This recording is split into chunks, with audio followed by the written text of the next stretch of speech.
Gracias, Jesús, por lo que vas a hacer en esta mañana, por lo que has hecho, Señor. Gracias por el mover de tu Espíritu, gracias por tu presencia, gracias por tu gloria. Y nuestra oración es que tú abras, Señor, nuestro entendimiento en esta mañana para poder comprender lo que nos estás hablando. Que son más que simples palabras, Señor. Que es el Espíritu que es enviado. El Espíritu enviado en la palabra, Señor. El Hijo en la palabra. Queremos salir de este lugar desafiados. Desafiados a crecer. Desafiados a cambiar. Y desafiados a alinearnos a tu plan. Oramos esto en el nombre de Jesús. La palabra Jacob significa usurpador, suplantador. Es el que le roba la posición a alguien, el que le roba el lugar a alguien. Y es tremendo cuando vemos cómo las palabras y los nombres nos marcan. Porque Jacob luchó con esto durante gran parte de su vida. Él nace, roba la primogenitura a su hermano, siendo el menor engaña a su hermano. Su hermano también desprecia la primogenitura, pero él se aprovecha de su inocencia, de no saber lo que estaba haciendo. Le roba el primer lugar en la familia, el primer lugar en la herencia. Y dice que al final, cuando el padre va a morir, él se hace pasar por Esaú. Y el padre le da la bendición del primogénito. Y el hermano le tiene tanta rabia. ¿Alguna vez te robaron algo valioso? El hermano le da tanta rabia que dice: cuando papá no esté, te voy a matar. Te voy a matar. Y entonces Jacob, el usurpador, el suplantador, sale corriendo y huye de su casa, huye de su lugar. Y mientras estaba en esa huida, dice que Jacob tiene sueño y se echa a dormir. Así como algunos ahora. Y Jacob posa su cabeza en unas piedras. Y en medio de ese sueño, el Señor viene a Jacob y empieza a soñar con algo. Dios le muestra una visión. Y es tremendo porque dice que Jacob ve en ese lugar una escalera que va del suelo al cielo. Y ángeles suben y bajan. Y arriba de la escalera se puede ver el trono de Dios. Y Jacob se despierta. Y hay un problema con esto. En Génesis 28, 17 dice: y tuvo miedo. Y dijo: cuán terrible es este lugar. No es otra cosa que casa de Dios y puerta del cielo.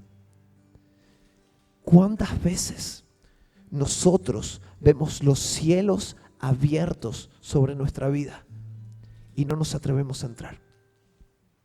Porque algo que me llamó la atención es que la escalera iba del suelo al techo, al cielo. Jacob tenía entrada a la escalera. El Señor la bajó hasta el todo para que Jacob se pudiera meter. Hubo un portal que pasa en Betel y el Señor estaba gritando desde los cielos: Jacob, sube. Vamos, ponte las pilas, da un paso de fe. Ven, únete a mí, toma propósito, toma identidad. Deja de dormir, vamos. Pero Jacob tuvo miedo. ¿Y cuántas veces nosotros tenemos miedo de lo que Dios va a hacer? Tenemos miedo a hablar de la grandeza del propósito. Tenemos miedo a experimentar lo sobrenatural de parte de Dios. No vamos a orar por sanidad, no vamos a imponer mano a ver si alguien empieza a temblar y pasa algo. A ver si hay algún chuki por ahí. Nos da, hay gente que le tiene miedo, que ve que pasa algo sobrenatural y dice: me voy para allá, me voy para mi lado, voy a dejar que otros se ocupen. Y tenemos miedo a las cosas que son espirituales. Pero tú tienes que entender que si tú quieres las cosas de Dios no son normales, no son humanas, no son naturales. Y cuando se manifiestan las cosas del Señor, pasa algo en el espíritu que quizá nuestra mente no siempre puede comprender. Nuestro cuerpo a veces no puede comprender. Quizá empezamos a temblar. Hay algo que pasa cuando hay un choque de su espíritu con el mío y empieza a procesarme y empieza a tratar. Y se abren los cielos y hay una escalera y hay un portal para que entremos esa dimensión del poder de Dios, esa dimensión de la autoridad de Dios, esa dimensión del propósito de Dios. Pero no subimos, no damos el paso. Y esto fue un problema para Jacob, porque Betel era para Jacob, la casa de Dios era para Jacob, puertas del cielo eran para Jacob. Pero Jacob siguió su camino y fue hacia Labán. Y estuvo 20 años. No era esclavo, pero era un empleado maltratado. Trabaja 7 años por la hija de Labán y le dan la fea. La Biblia dice que tenía ojos tristes. El Señor fue respetuoso con Lea. Claro, no le iba a poner Lea la fea. A pesar de que rimaba, no era mala idea, pero 7 años trabajando por la fea. 7 años trabajando por la que le gustaba después. 6 años más trabajando por el rebaño. Son 20 años en los que Jacob se queda ahí con Labán sin poder escapar. Hasta que llega el punto que dice: yo no puedo más. Yo me acuerdo de lo que el Señor me prometió. Me acuerdo de estar en Betel. Me acuerdo de que estaba en las puertas del cielo. Me acuerdo de esa escalera. Yo no puedo seguir donde está. Y hoy tú no puedes seguir donde está, porque hay un día donde el Señor te mostró un portal. El Señor te mostró una escalera. El Señor te mostró una entrada a una dimensión para cosas mayores, pero tú elegiste quedarte. Y te pregunto, ¿qué tal te ha ido? ¿Cómo te encuentras? ¿Estás viviendo una vida que merece la pena?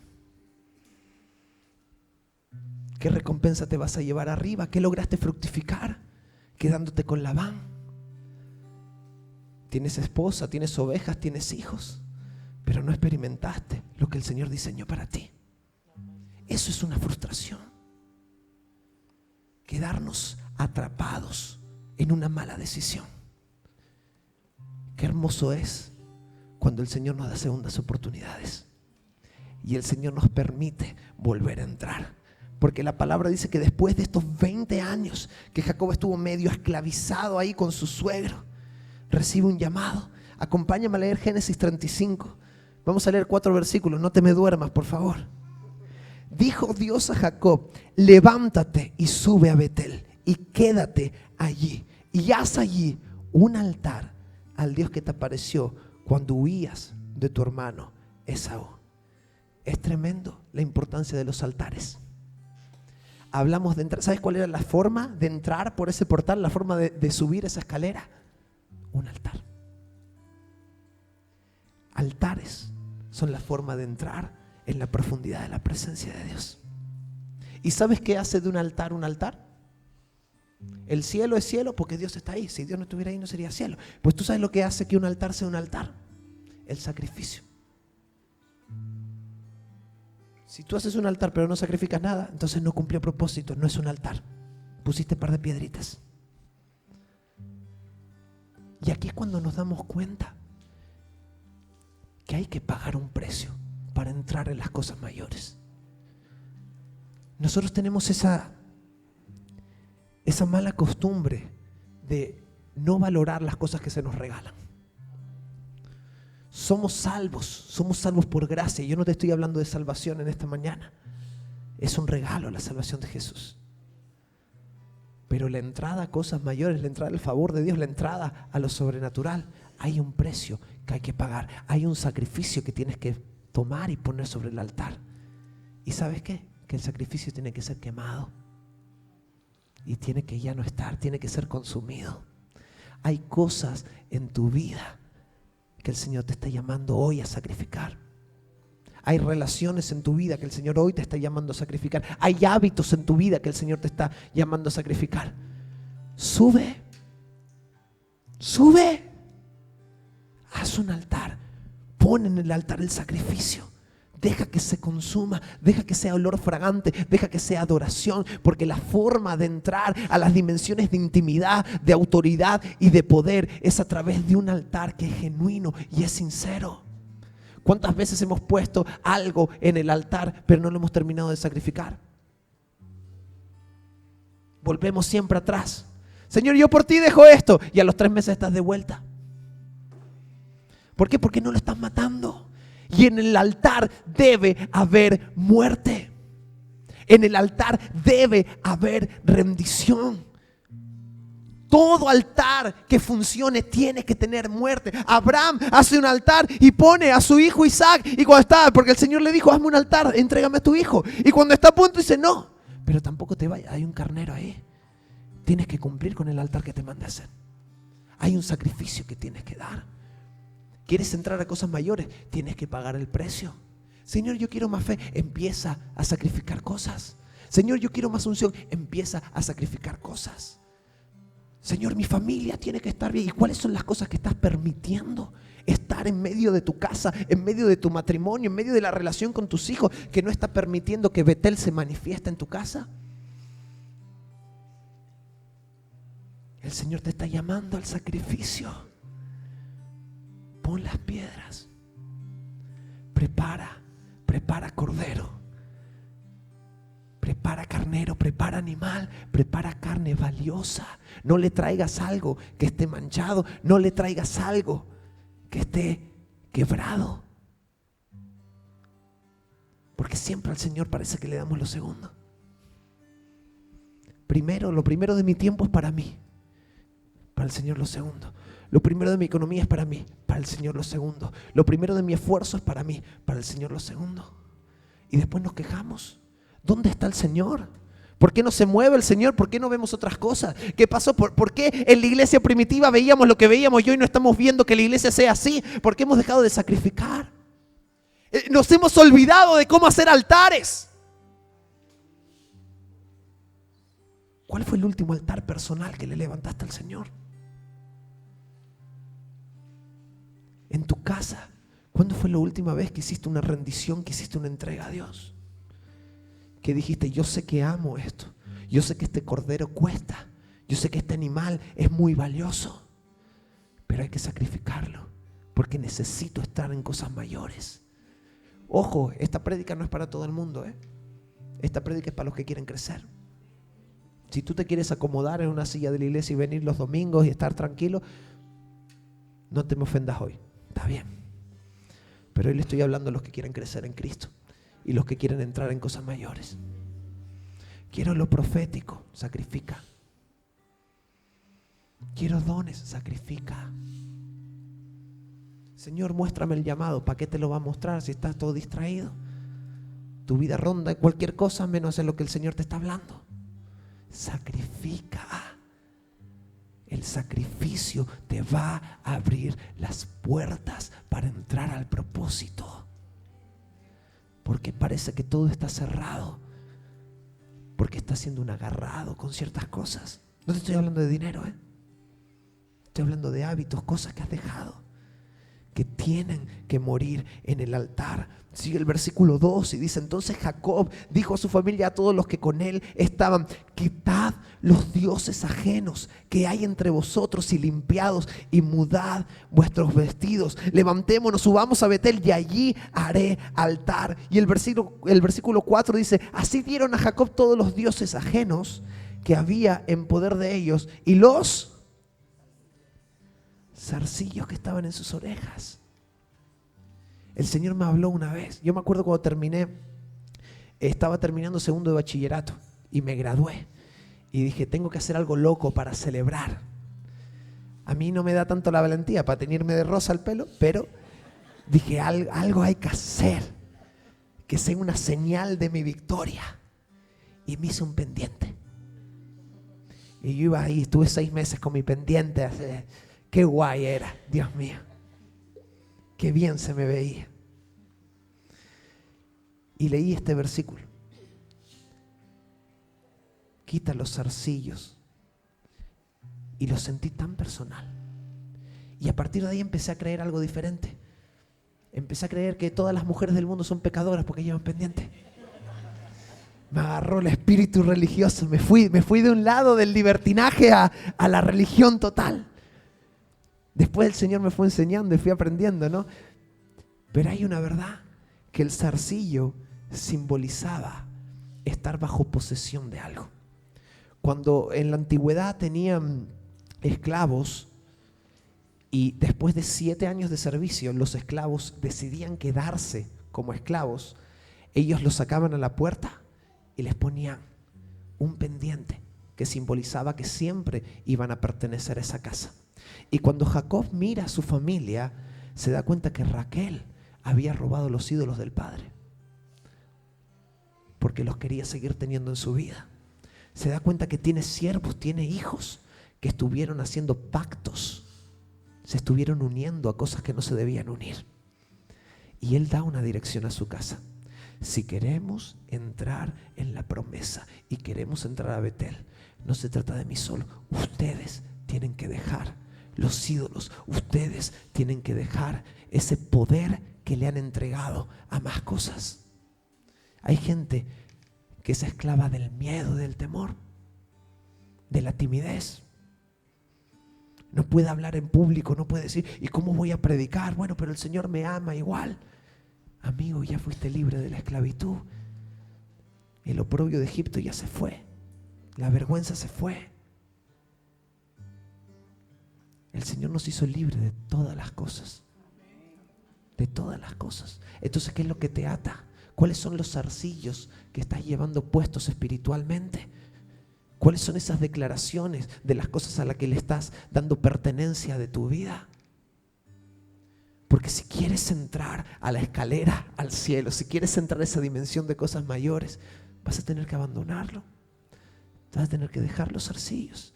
Vas a tener que entregar. Ese zarcillo tiene que ser quemado en el altar. Esos ídolos que le robaste a papá, como hizo Raquel con Labán, y te los llevaste, esas costumbres que has heredado de generación tras generación, esa borrachera que tienes, ese problema con la droga, esa enfermedad, tiene que ser entregada a Cristo.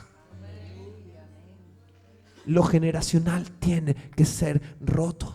Y Raquel podría haber mirado a Jacob y podría haber dicho, pero estos son mis ídolos, son los ídolos de la familia, he crecido con ellos, me he acostumbrado, les he orado, he hecho pacto con ellos. No me importa, Raquel, eso tiene que salir de nuestra familia, porque eso maldice a nuestros hijos, eso maldice a nuestra casa. Entrégalo, suéltalo, déjalo. Y esto no es fácil. Yo he tenido que sacrificar muchas cosas para estar en donde estoy. Y más me quedan.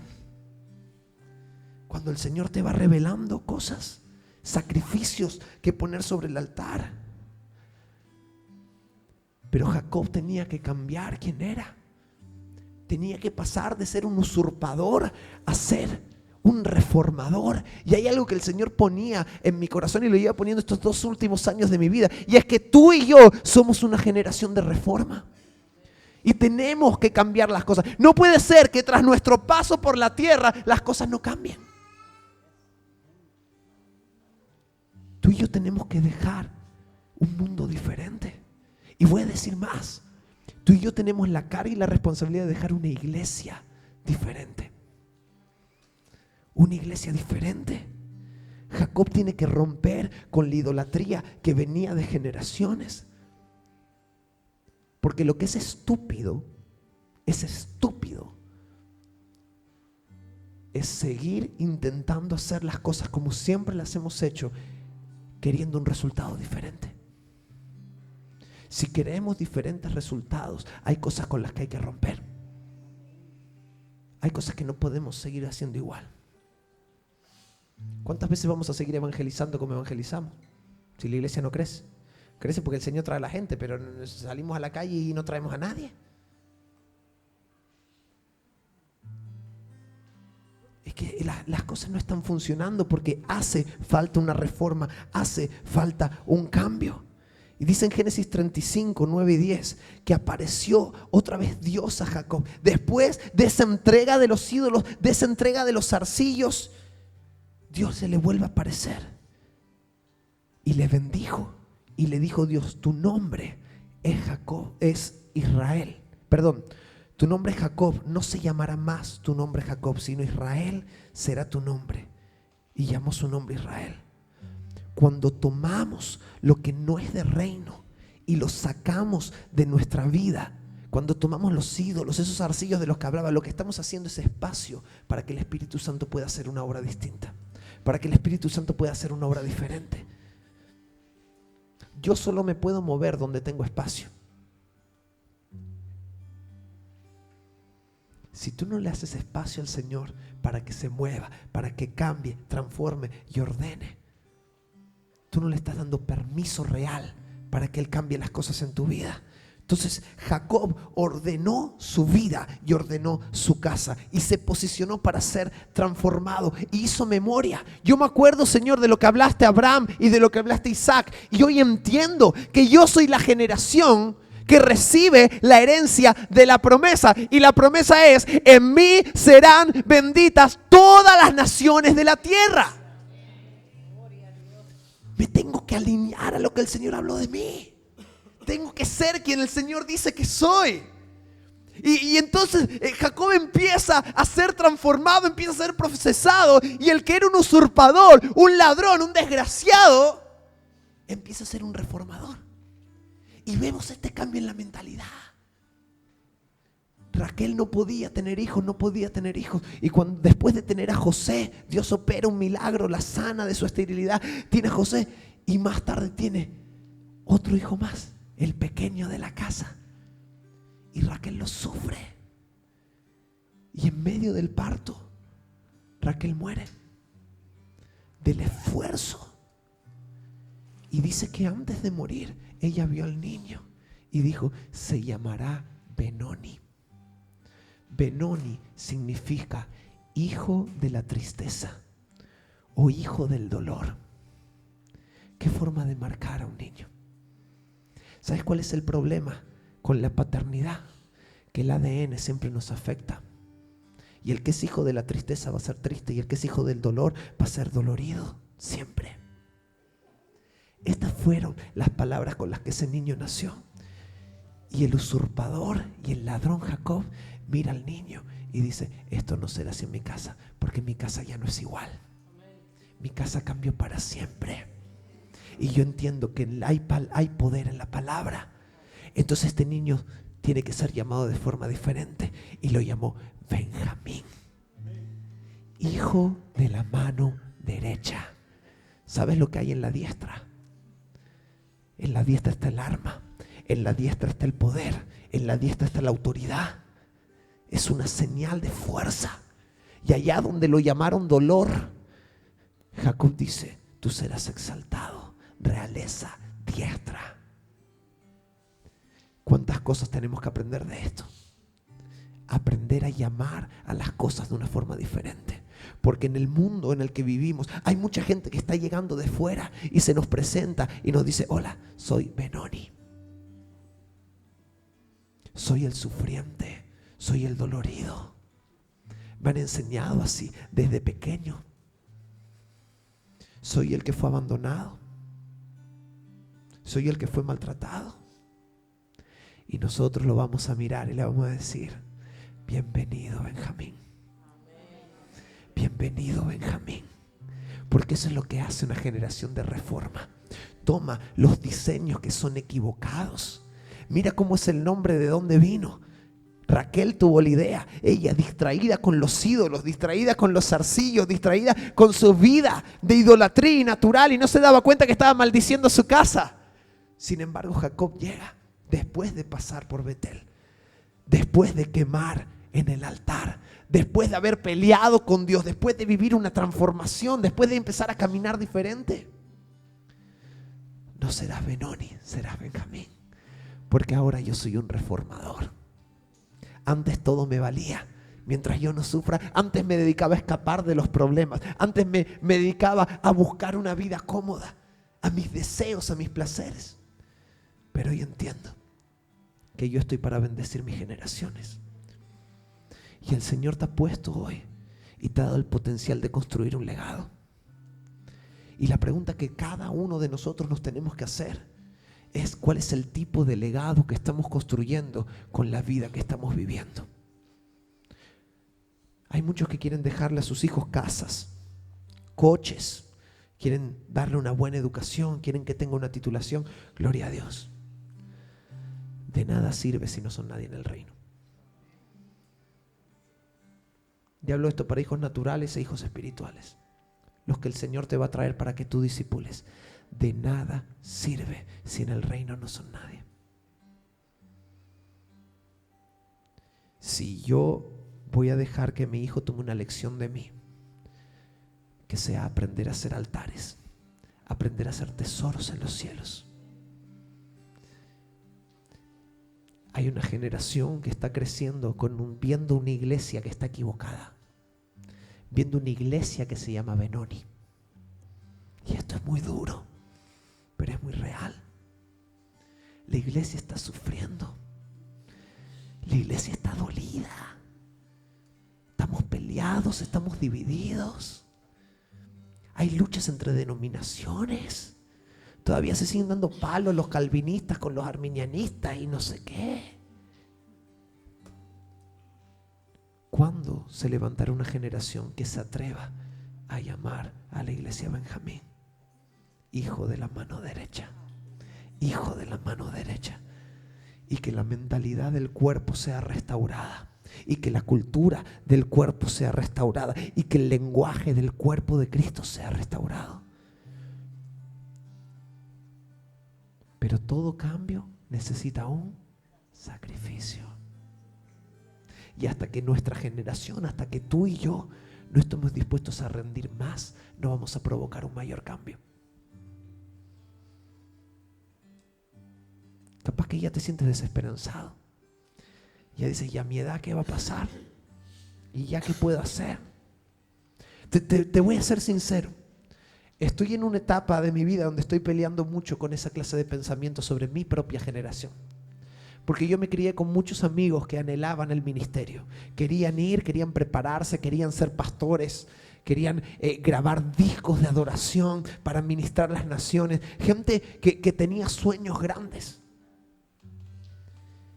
Y la mayoría de ellos están perdidos en el mundo o esclavizados en un sistema eclesiástico equivocado.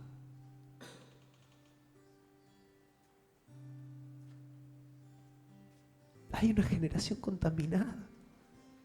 Ideas que son de división y son de dolor y son de tristeza. La iglesia debería verse diferente. Pero no hay un Jacob que llame las cosas como deben ser. La iglesia debería verse diferente, pero no está viendo una generación que se levante a poner orden y a bajar diseños del cielo. ¿Cómo van a bajar diseños del cielo si no los conocen? Si pasamos más tiempo debatiendo, peleando, que fijándonos en a ver qué es lo que el Señor quiere hacer. ¿Cómo vamos a cambiar las cosas si no sabemos hacia dónde? ¿Cómo vamos a direccionarnos si tenemos una brújula que está rota? Tú y yo hemos sido traídos aquí para hacer algo diferente.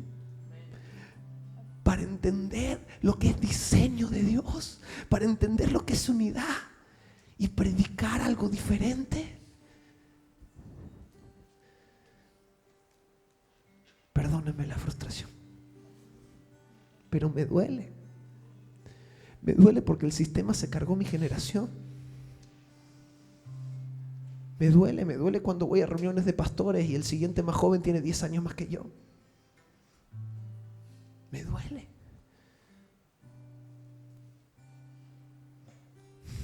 Pero el Señor nos ha dado esta revelación hermosa para que la prediquemos. Y que en este lugar hagamos un altar cuyo fuego sea contagiable, cuyo fuego alumbre diseños originales y dejen que otros lo vean.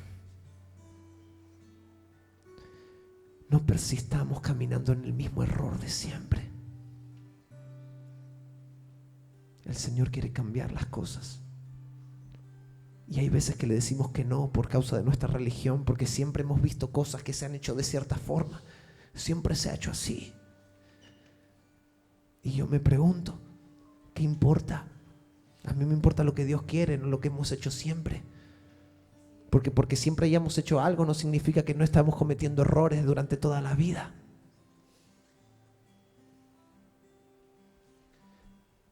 Elías huye a la cueva Y el Señor le dice: sal de la cueva, tengo algo que decirte. Vas a ungir a Hazael como rey de Siria, que era el poder político. Vas a ungir a Jehú como rey de Israel, el poder espiritual. Y vas a ungir a Eliseo como profeta. Era la nueva generación. ¿Y sabes qué hizo Elías? Se fue a buscar a Eliseo y se olvidó de las otras dos cosas. Unge a Eliseo, Eliseo lo sigue. Cuando Elías ya no está, el Señor habla a Eliseo: hay algo que tu papá dejó sin hacer. Hay algo que la generación anterior no hizo, y Eliseo, tienes que ponerte las pilas porque te toca a ti. Levántate y ve a ungir a Jehú. Y cuando él unge a Jehú, le da una palabra profética: tú vas a ser el que acabe con el reinado de Acab y Jezabel. Y quizás ese reinado de manipulación, brujería, se hubiera terminado mucho antes si Elías lo hubiera ungido antes.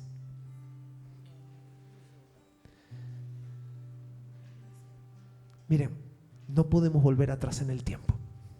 Todavía no se inventó eso. Volver al futuro sigue siendo ficción. No hay ningún coche que te pueda subir y te ayude con eso. Pero sí podemos hacer las cosas diferentes desde ahora. Y podemos dejar un legado diferente a los que vienen. Y cuando el Señor dice: unjan a Hazael, vamos a ir a ungirlo. Y cuando el Señor dice: unja a Jehú, vamos a ir a ungirlo. Y cuando el mundo esté bautizando a Benonis, nosotros vamos a restaurarlos en Benjamines, en el nombre de Jesús. En el nombre de Jesús. Señor, te damos gracias. Gracias, Señor, porque tu palabra es preciosa, Señor. Gracias porque tu palabra nos desafía, nos cambia, nos transforma. Y hoy, Señor, queremos que nuestro corazón sea tocado por ella. No queremos seguir igual, Señor. Queremos identificar cuál es, Señor, la dirección que nos estás dando. Y que podamos ser más como tú, Señor. Levanta en nosotros, Señor, ese potencial profético para entender tus planes y discernir tu voz. Ayúdanos, Señor, a no cometer los mismos errores que hemos cometido en el pasado. No hace falta ni que nos vayamos a otras generaciones, sino a nosotros mismos en el pasado, Señor. Cuando hemos tomado sistemas humanos, sistemas carnales y los hemos promocionado, Señor.